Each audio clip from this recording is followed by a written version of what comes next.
On Crimewatch tonight, the police crack down on a transnational vehicle theft syndicate and illegal loan sharking activities.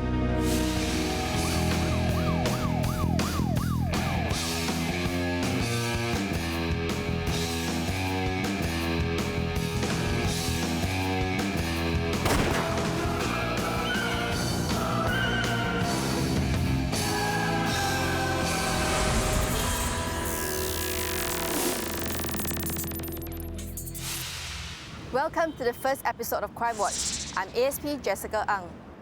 In 2009, 55 Malaysia-registered vehicles stolen in Malaysia were recovered in Singapore. Through information sharing with the Royal Malaysia Police, the Singapore Police confirmed that these stolen Malaysia-registered vehicles had been smuggled into Singapore by transnational vehicle smuggling syndicates. These recovered vehicles were part of the illegal shipping consignments meant for countries like South Africa, Thailand, and the United Arab Emirates. In this episode, we watch how police crack down on one such syndicate.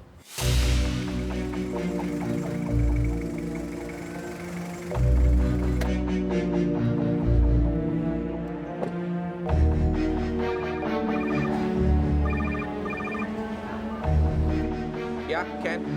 Another Hilux delivered. Jurong East, Block 105. Someone will inform you when to start loading. Okay.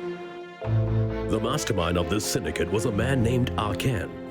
That was the modus operandi of the syndicates.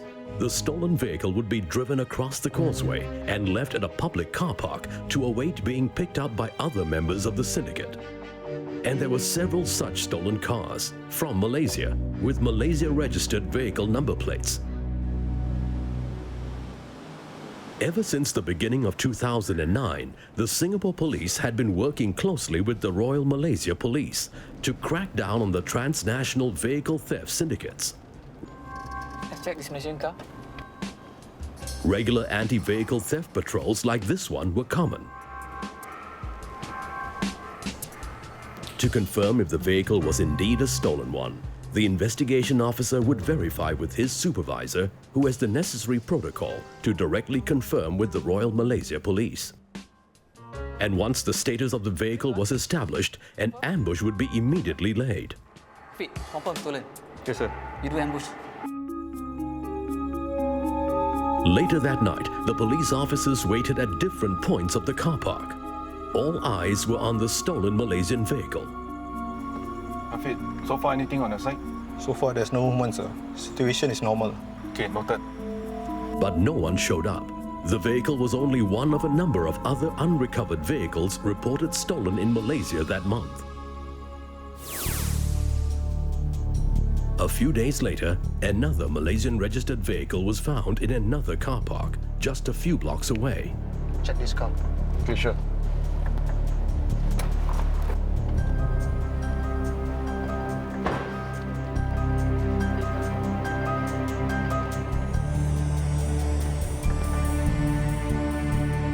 And again, a check confirmed it was a stolen one. Ready? It's a stolen vehicle. Okay, then we will lay ambush here. Gentlemen, so far our patrols have found 4 stolen Malaysia-registered vehicles in the following areas: Punggol Estate, Sengkang Estate, as well as West Coast. The number has been going up. From the various information and data coming in, it is very likely that this syndicate tends to operate within 2 main areas: Punggol as well as Jurong East. Sir, we will get our uniform officers to step up patrol in these areas. Sir, we will also continue ambush for those vehicles that were recovered. Besides that, Danny, I would like you to check with all the shipping companies. The syndicate is not likely to ship out all the vehicles until there is sufficient quantity. Meticulously, the police visited various shipping companies. Hi ma'am, I'm Danny Gun from Ang Mo Kio Police. Recently, is there any booking for shipment of vehicles to Dubai or Jebel Ali? No, I don't think so. How about South Africa or Thailand? I do not have any order to ship out any vehicles. How about any previous orders that you have ever received before? Not that I can recall, but I can get my sales department to check on it later. Sure. Once you have any information, give me a call, please. Yeah, sure. Initial inquiries with several shipping companies, however, failed to uncover any new leads. Hello? Containers are ready. Start loading up the cars tonight. Okay.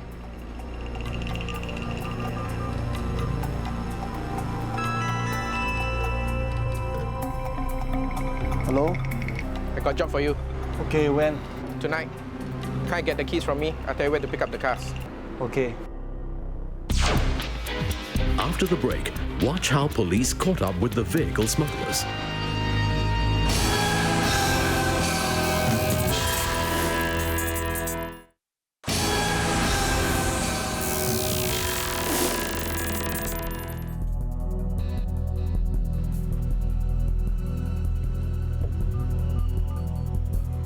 I'm at the car park.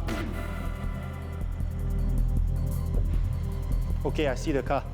The syndicate normally waited till they had enough stolen vehicles before they commenced preparations for the shipment.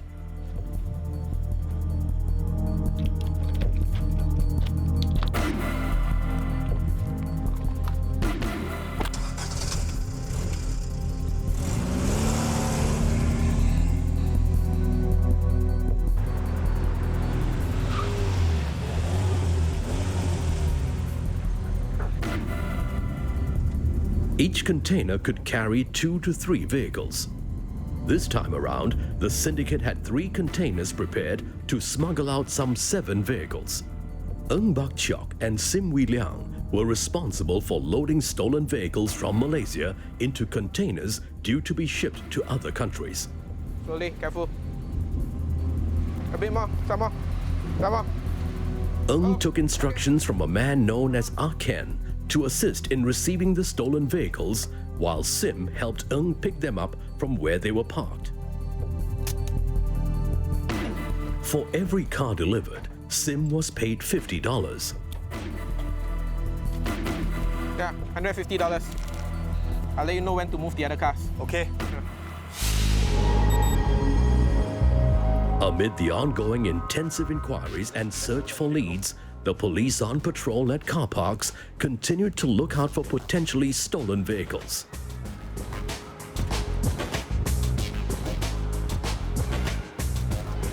Halim, this looks like another stolen vehicle. Yeah. On the afternoon of 2nd July 2009, the police found another stolen Toyota Hilux. Is that another stolen car? It was also then that the team of investigation officers received a timely call from a shipping company. Hi, officer. The extensive ground inquiries and hard work finally paid off. One of my sales girls just told me that we have an order to export cars to Jebel Ali. That's great. There are 2 more shipments going out this month. This is very helpful. When is the container leaving? The day after tomorrow, on the 4th of July. How many containers? A total of 3.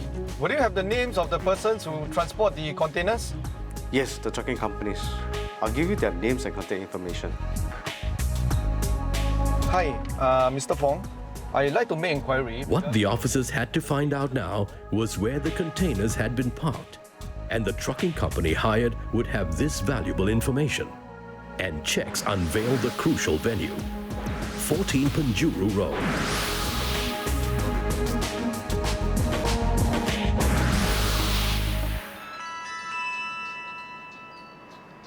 Hello, boss. Got job, ah? Yeah, shipment going out day after tomorrow. Tonight you have to move 4 cars. No problem. Can I get the keys from you now? Okay. Guys, we'll set an ambush tonight outside 14 Penjuru Road.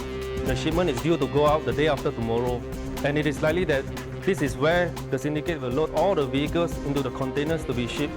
Zaidi and Jeep has already been positioned at the car park of Jurong East, where we found the vehicle earlier today, and they will update us if anyone picks it up. The rest of you will be split into 4 teams along 14 Penjuru Road. Hafid, you'll be based at the open field along Penjuru Road. Adil, you'll be based at the bus stop of Block 53. Danny and Halim, you'll be in a police patrol car parked at the entrance leading into the car park of number 10 Penjuru Road. Our rules of engagement for tonight, gentlemen, will be to allow them to appear. We will then move in to check on them using our police patrol car. Any questions so far, gentlemen? No, sir. At the location, police gathered for a final ad hoc run-through of the plans before setting out. Our police are loading stolen cars into number 14 Penjuru Road. Any questions? The ambush team at Penjuru was split up into 4 locations. One inside a flat, and the other 3 teams at various strategic locations outside the main gate of the yard.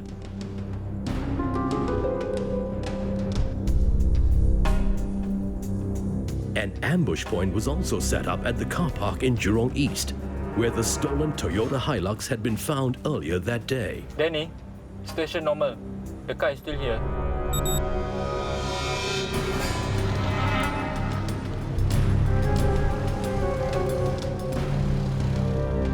Hello, Danny. One Camry. Keep observing. Hello, sir. One Malaysian vehicle, Toyota Camry, sighted along Penjuru Road, entering the premises. Any further instructions, sir? Just keep on observing and see any more vehicles coming in. One male Chinese subject, wearing grey t-shirt and jeans, leaving the premises, boarding a cab. From their investigations, the officers knew there would be a total of 4 vehicles to be delivered that night. So they waited patiently.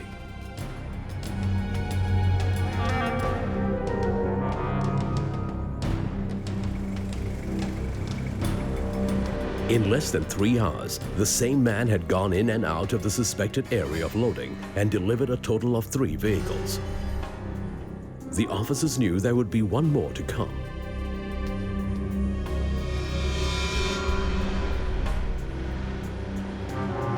Look, there's a taxi coming in. Danny, a taxi had just arrived. A Chinese man with grey t-shirt and pants had alighted from the taxi and walking towards the car.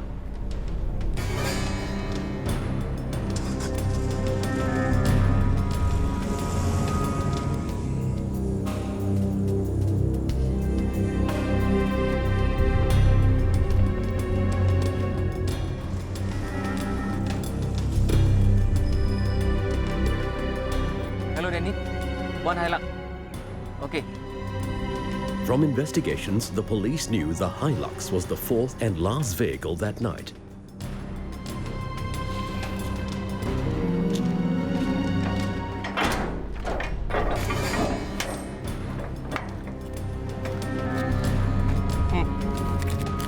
Where park your bike? At block 51. I drop you off. Okay.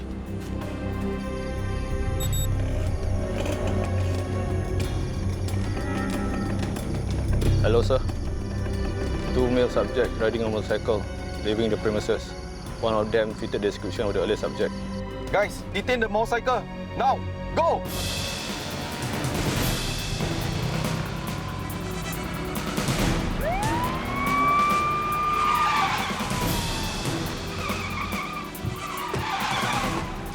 Take out your helmet and give me your IC.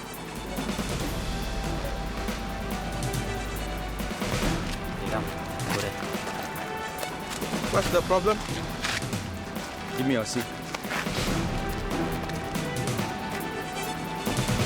Mr. Ng, what were you doing inside? Nothing. Nothing when we were observing you for that long? What were you doing inside? Just loading some cars. Whose car? Helping a friend. What were you doing inside? We have seen you driving the cars in.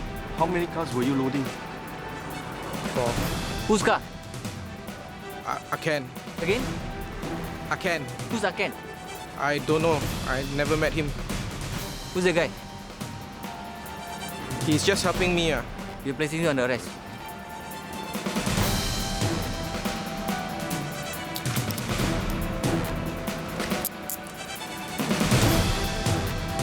I drive the cars. Sim and Ng admitted to driving and loading the stolen cars into the containers and were placed under arrest for the offense of dishonestly retaining stolen property. After 3 months of protracted investigation and ambush operations, the transnational illegal smuggling syndicate was busted. A total of 7 vehicles believed to have been stolen in Malaysia were recovered and seized from 3 containers. Through intensive interviews and photo ID conducted, the police established that Ken was none other than Nyo Ah Hai, the mastermind behind the smuggling syndicate. Who is he? Ken. Did he ask you to drive the cars? Yes. Ng Bak Cheok was charged in court for dishonestly retaining and disposing stolen property and was sentenced to 48 months imprisonment. Sim Wei Liang was charged in court for dishonestly retaining and disposing stolen property and was sentenced to 23 months imprisonment. Following the arrest, Ng brought police to recover another 3 stolen Malaysia-registered vehicles parked in various car parks. Ng and Sim were but part of a larger network responsible for transnational vehicle thefts and the illegal exports of these vehicles to countries like the United Arab Emirates and South Africa. The police are seeking the assistance of Arkan or Neo Ahai, a Malaysian. He is believed to have played a key role in transporting stolen vehicles into Singapore and expediting their exports. Anyone with information on Arkan or Neo Ahai in a photograph is requested to call the police hotline at 1-800-255-0000. All information will be kept strictly confidential. After the break, debtors turn loan shark runners. Why do they do it? And what are the new measures in place to fight illegal loan shark activities?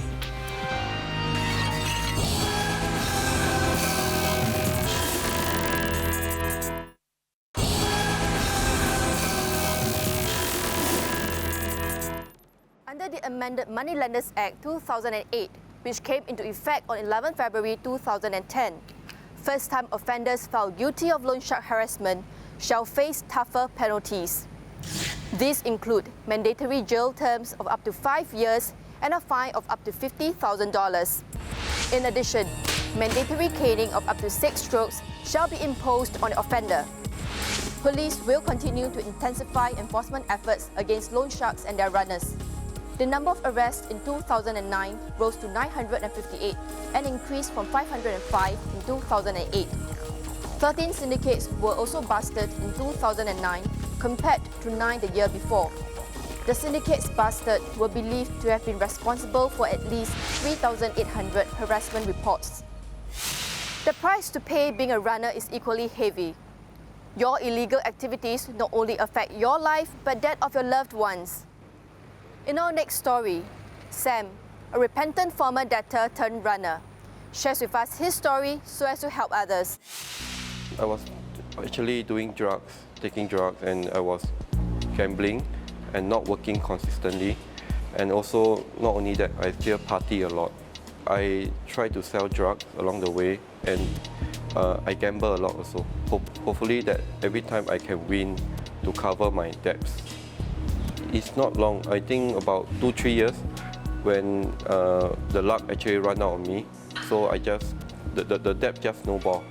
So when my own saving and I finish it and I cannot borrow from my friends anymore, I start to turn to loan shark. It was 21 years old after my NS day. I started off with a $500 loan, and then gradually I can repay back. Then I started with a $1,000. And I start to take from multiple loan sharks. Within less than a year, the debt just snowballed to about 10K, 15K. That's when I start to run away. I just hide away. I don't dare to go home because they will start harassing my home. And I even borrow from other loan sharks to cover the first one, the second one. And the situation just got worse. And it was like taking from one to pay another. The worst is that I was in debt up to about 40K. That time I was very hopeless about my situation and helpless because I could turn to no one and no one could understand my situation. And all my friends are usually those doing the same things. I was not working, so I decided to become a runner for the loan shark. I approached one of them and he offered me a job to work for him. And he will negotiate with my other debtors, the other loan shark, to consolidate the amount and will repay through him. Because I was eager to repay my loan, so I actually do 2 shifts for him. I'll be dishing out the loans to those who came and collect the payment. So that is the first shift. The second shift will be at the midnight shift, where we'll do harassment for the family, like smashing of flower pot or flashing of paint. Initially, I was afraid of being caught or this thing, but as I start working, my guts and my courage just become bolder, and I was not fearful of the situation. I was working for them close to 10 months. Yeah, I was caught during an operation by the CID, and that was when it ended my life as a runner for them. I regret working for them because my whole life was jeopardized. So I think the humiliation that my family had to go through because of me was a great harm to them that actually hurt me a lot. What I've gone through It's tough, but it can be helped. And you need to go to the right channel. And by going to the loan shark will not help you at all. And you should do whatever you can and to change your lifestyle habit. Sam is now working as a counselor. Using his personal experience, he's helping others with a gambling or drug addiction problem to stop them from going to loan sharks or becoming a runner. Police take a serious view against illegal loan sharking activities. However, everyone has a role to play in this fight against loan sharks. Residents can play a part by joining community safety and security programs and forming neighborhood watch groups.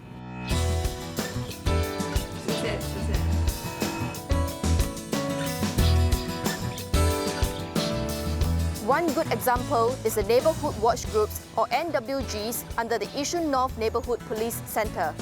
Through information sharing and the collaborative efforts of the NWGs, grassroots and police, a total of 9 arrests in 8 cases involving loan shark runners had been made in 2009. The community is the extra eyes and ears of the police. The public should watch out for suspicious persons and behaviour and report immediately. To protect yourselves from loan sharks, do adopt the following measures. Never borrow from loan sharks. Never be a guarantor to any illegal loans. Get financial assistance from licensed moneylenders. Seek help from financial management professionals if you are facing money problems. If you need financial assistance, you may also check on the list of registered licensed moneylenders at the following website. Stem the root of your financial problem by spending within your means. Seek help if you are a compulsive gambler. We have come to the end of this episode of Crimewatch. If you have any feedback, do drop us an email. I'm ASP Jessica Ang, signing off.